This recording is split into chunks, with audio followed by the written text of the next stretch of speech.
Well, nowadays there are many new areas of investment, especially renewable energy, for example, is something which is blooming all across the country, all across the world, including emerging markets. And lots of developing countries, emerging markets, they are actually happen to be having lots of sun, and most of them having a lot of wind.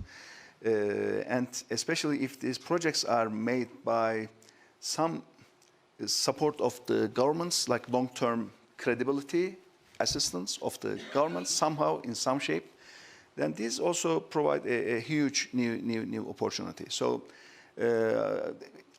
yes, the deglobalization is a reality, but when we look at the investments as long-term investments, not just short-term in and out, short-term opportunity, but long-term investments, then overall, the growth rate of the developing countries will be higher than the developed countries. So if the countries are chosen in a wise way, if you don't put all the eggs in one basket but diversify enough, so in the long term, on average, the investments in the developing world will have higher returns than the investments in the developed world. So that's, I think, very important for long-term view. Of course, there will be ups and downs. Emerging markets means risks. It means volatility. It means political instability from time to time, and it's in the very nature of it. But then, when you have that long-term vision, it's a win-win outcome.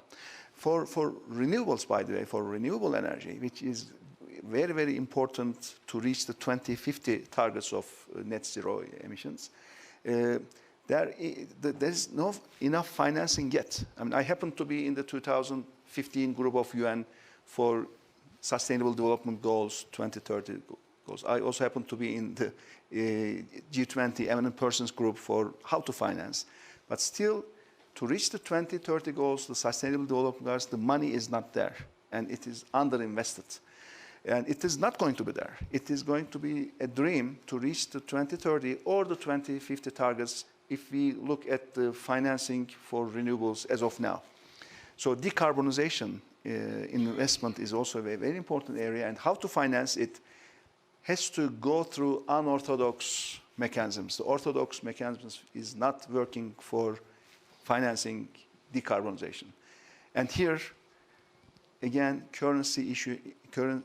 reserve currency issuing central banks should have a role. Because the currency they issue will not be worth a lot if our sons and grandsons don't live in a world where everyone is suffering.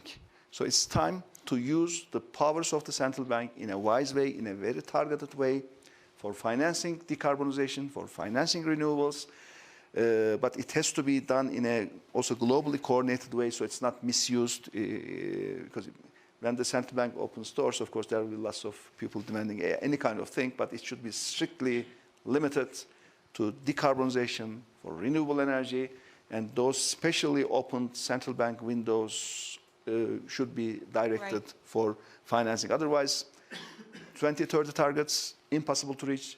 2050 targets, impossible to reach. Deva Partisi.